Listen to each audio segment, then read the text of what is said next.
Good evening and welcome. I'm Ritwij and you're watching The Prode. Today, we are looking back at a crucial chapter in India's modern history, one that transformed not only the country's telecommunication landscape, but also its broader approach to technology, innovation, and public policy. August 20 marked the 82nd birth anniversary of former Prime Minister Rajiv Gandhi. His years in the office were marked by an ambitious push to modernize India with technology and telecommunications at the heart of that vision. To understand that transformation and the policy lessons it holds for India today, we are joined by someone who was at the center of it all, Mr. Sam Pitroda, who worked closely with Prime Minister Rajiv Gandhi as his advisor and also a close ally and friend. Mr. Pitroda, thank you so much for your time, sir. It's a great pleasure to have you back on the road. Thank you for inviting. So, you worked very closely alongside Prime Minister Rajiv Gandhi, and you were at the center of India's telecommunication revolution. So, how did you and Prime Minister Rajiv Gandhi approached the idea of telecommunication, and what was the psychology behind this whole initiative, which turned out to be a part of one of the remarkable achievements of India's modern history? Thank you. Rajiv Gandhi was a modern man.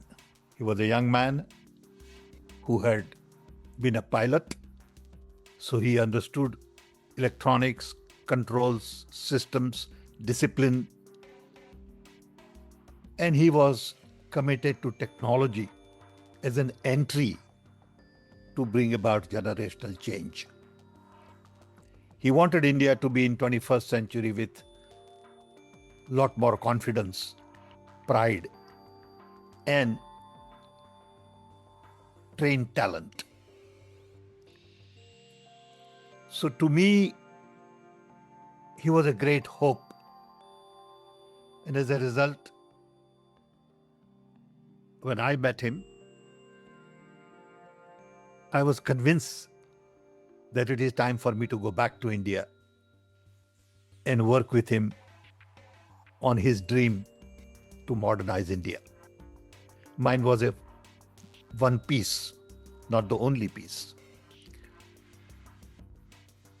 But I was convinced that telecom and IT will change the face of India. And he bought into that idea and provided needed political will to translate that idea into action. Without political will, a lot of these things don't get done. So you need a domain expert, someone like me, who had done something, had the experience, little bit of name brand, leadership skill. But you needed first political will, which Rajiv Gandhi provided. And then the most important element was young talent.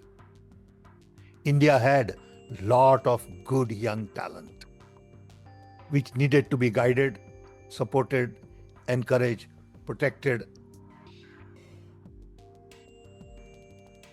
And we decided to train thousands and thousands of people in IT and telecom through indigenous development at CDOT, CDAC, lot of training institutions, not just IITs, but for programming, maintenance, repair. Then we had only 2 million telephones for 700 million people. In a short span of 40 years, in a history of a nation that is pretty short, we now have 1.5 billion phones. We are a nation of a connected billion. And we generate $300 billion worth of software service export. We have created millions of jobs. And in the process, we have lifted millions of families out of poverty. And these are the children of ordinary people, not children of millionaires and billionaires. These are the children of cooks, drivers, peons, mollies, carpenters, blacksmiths, Dalits, minorities, and many others. So I think that has been a significant contribution to Rajiv Gandhi era. And Rajiv Gandhi didn't just focus on technology only for telecom and IT. We had series of technology missions. We had a mission on rural drinking water, literacy, immunization, cooking oil, milk production, and then telecom. We were also looking at mission for housing and environment and drought and flood management. But the idea was to use technology to really define the problem, create manageable, measurable milestone, bring in new thinking, bring in new equipment, new measurements, new talent, and address a national problem like guinea worm. We had guinea worm in about 39,000 villages. And we eradicated guinea worm. It was not necessarily a technology problem, but technology helped. We created desalination plants. We studied membrane technology. We did excess iron removal, excess fluoride, satellite imagery, geohydrological survey for water. On immunization, we eradicated polio. We never produced any vaccine in India in 80s. Today, we are the largest producer of vaccines in the world. And that was the contribution of Rajiv Gandhi. And as I said earlier, it was not just about technology. Panchayat Raj, change in management style, was Rajiv Gandhi's contribution. You talked about change in management style, and you also mentioned that you worked alongside with him on several other missions as well. So can you share some personal anecdotes of working with the Prime Minister, and what was the psychology behind some of his most important decisions? First, he was a man in a hurry. And I like that. He was willing to experiment. He was not afraid to fail. He had huge backing, didn't have political baggage. He had confidence. He could articulate issues. You look at all his speeches. There are 5 big volumes of his speeches, books. And if you look at it, it really tells you about the man who wanted to change everything.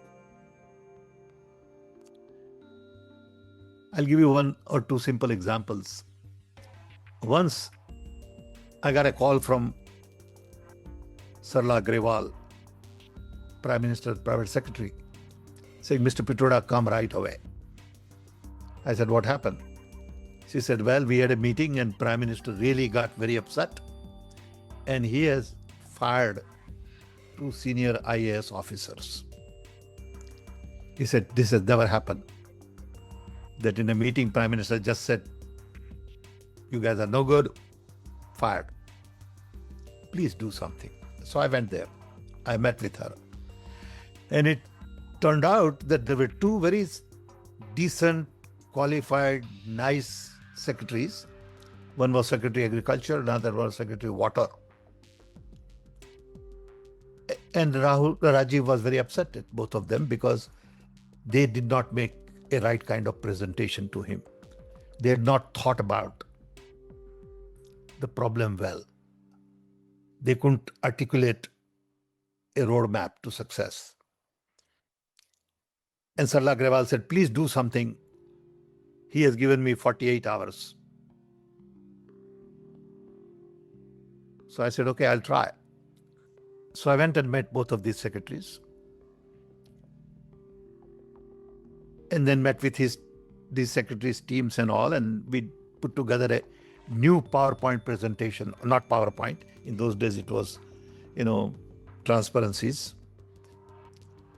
And people, after 48 hours, these 2 secretaries gave a presentation to PM, And PM was okay. He said, fine, now you have thought through it.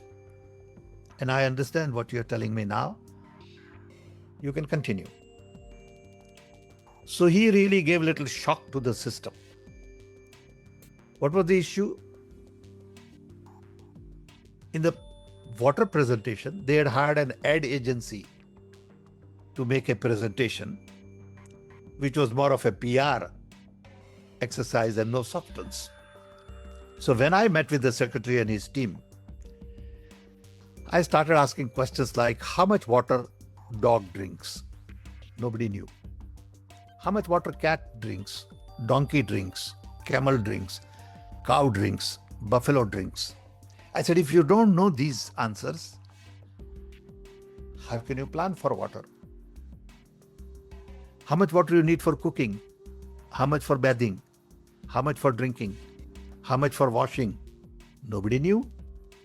I said, this is the kind of stuff he is looking for. Then he can be convinced that you have thought through the problem. Okay, this is what science and technology means.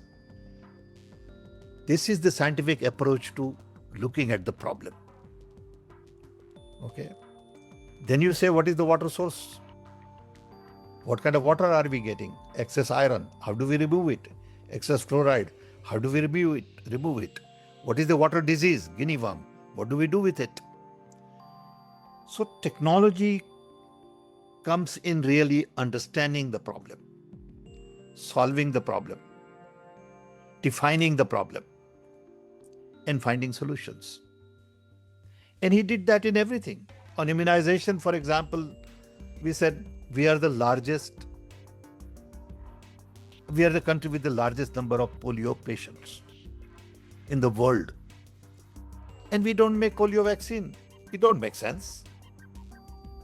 Why should a small country with, 1/20th of our population make polio vaccine and we don't? What does it take? So I went to him once and he said, what would it take? I said, 300 crore. He said, do it. Political will. So we send a team to Soviet Union. We send a team to France. We started blending vaccine. We identified potential vaccine production company in Pune. And that changed the entire scene. So not just telecom. He was concerned about milk. He said, why can't we be the largest producer of milk? And he put me in touch with Kurian.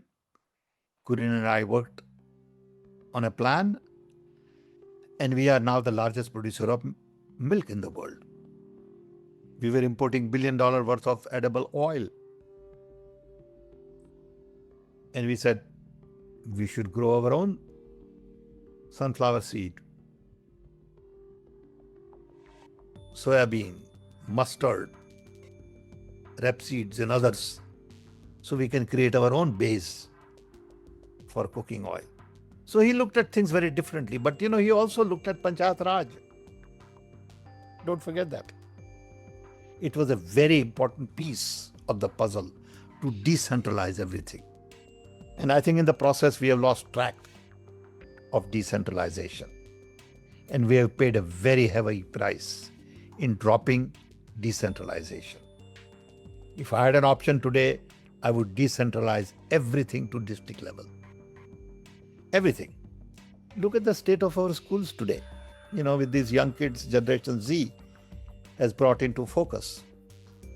Buildings are all in shambles. Midday meal programs don't work. Nobody's paying attention to the facility. There are not enough teachers. And we are closing 100,000 schools in the country. And then you talk about, good management and great government. Don't make sense. Okay.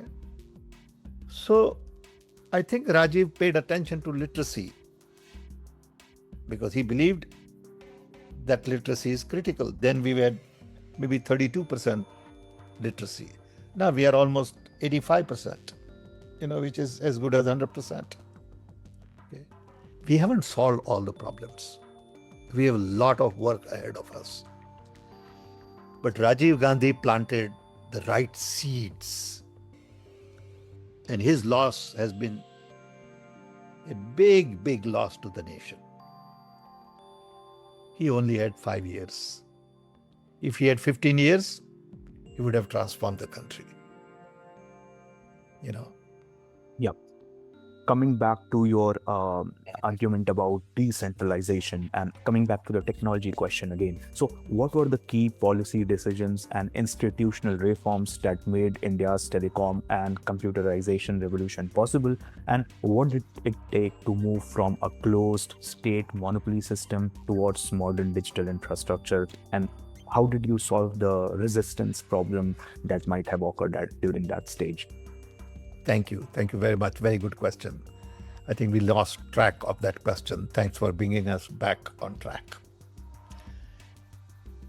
We realized that we need a good combination of private and public sector. Telecom was essentially a public sector, government monopoly. And we said we must break this monopoly. The way to break monopoly is to allow private people to manufacture.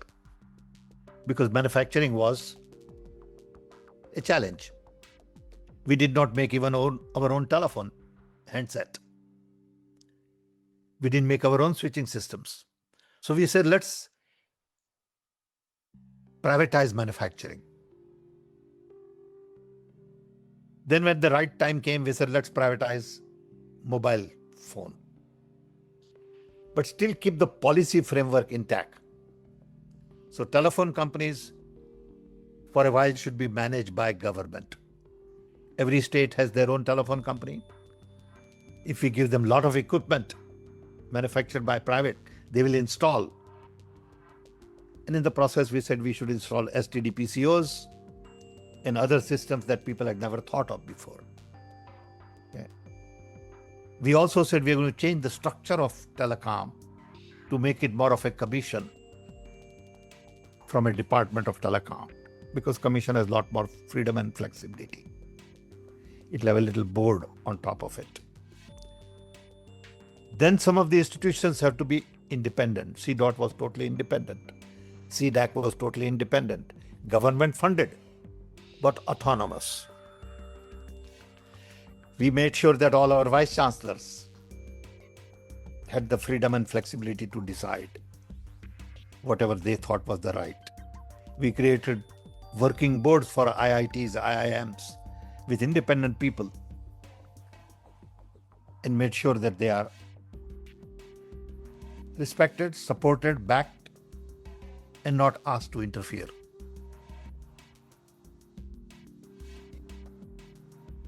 So that was the philosophy and policy. But we had labor issues. When we decided to computerize railways reservation system, we had huge resistance. People said, you are now going to take the jobs away from ticket master and collector or whatever. We started conversation with them. We explained to them. Took us long time to convince. Finally, they agreed. And look where railway reservation system is today. Same in telecom. We said we're going to go from 2 million or to 40 million phones. And immediately labor said, that means many more people. They had for 2 million phone, 500,000 employees. And we said, look, if you go to 40 million phone, you're not going to have 20 times more employees. They said, how can you do that? So we spent 18 months with labor. As chairman of Telecom Commission, I spent 18 months, though I didn't know enough about labor laws and all. But T.N. Seshan, who was then cabinet secretary, helped me a lot.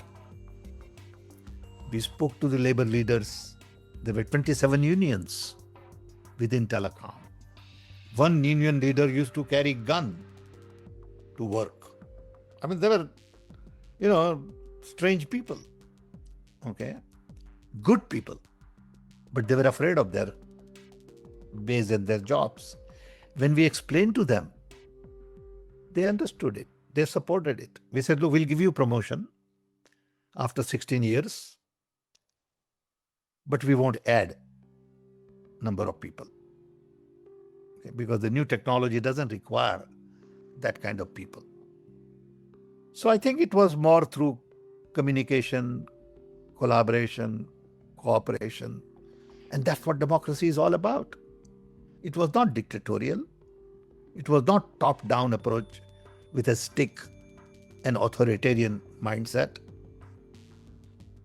We didn't do that. Okay. Yeah.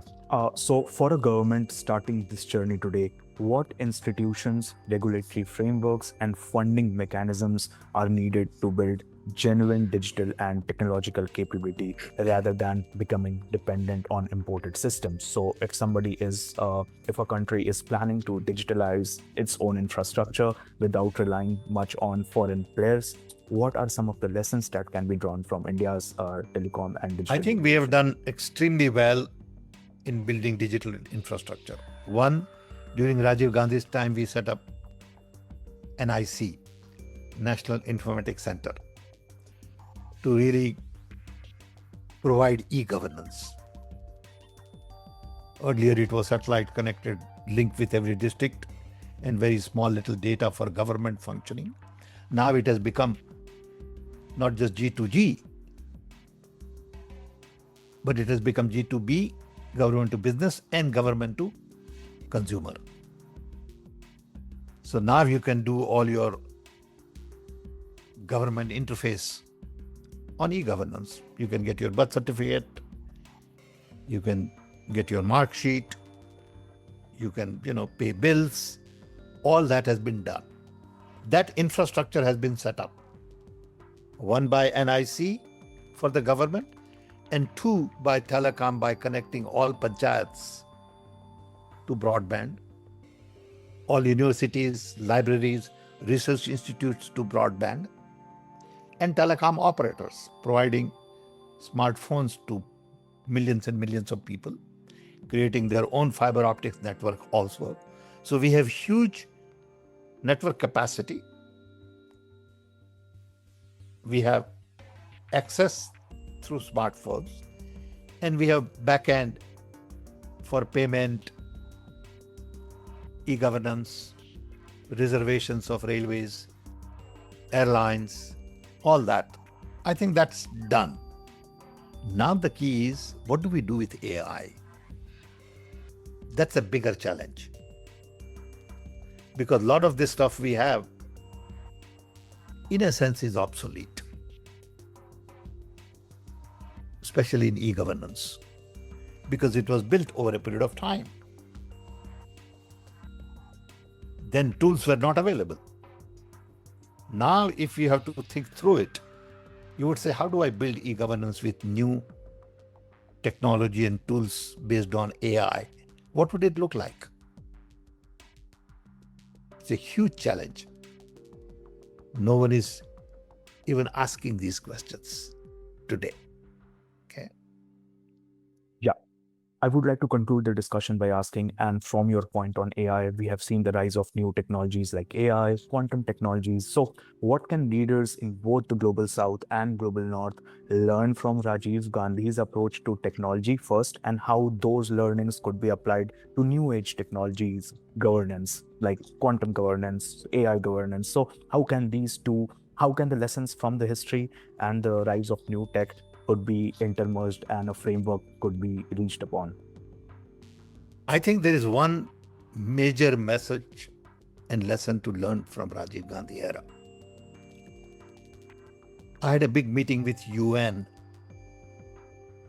in Poland on this discussion, on this topic, where people from many countries came to Poland to really understand Rajiv Gandhi's technology missions. And UN submitted a report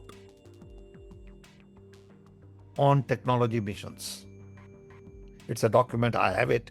Not many people know about it. Not many people have read it. The document basically says the message from Rajiv Gandhi government is that you need missions with missionary people, missionary zeal to solve a problem using technology. Whether it is telecom, IT, health, transport, education, you need mission.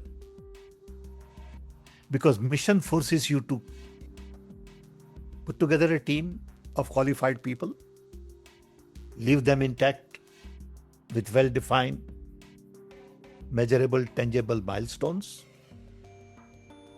public support, political will, then things will happen. If you try to do these things under normal working conditions, it will get bureaucratized, won't get the kind of attention it needs, and won't get done. So to me, the biggest lesson for South to South dialogue is we need missions to solve your problems, whatever the problem is. Okay. And then technology becomes an entry point in the mission. Yeah.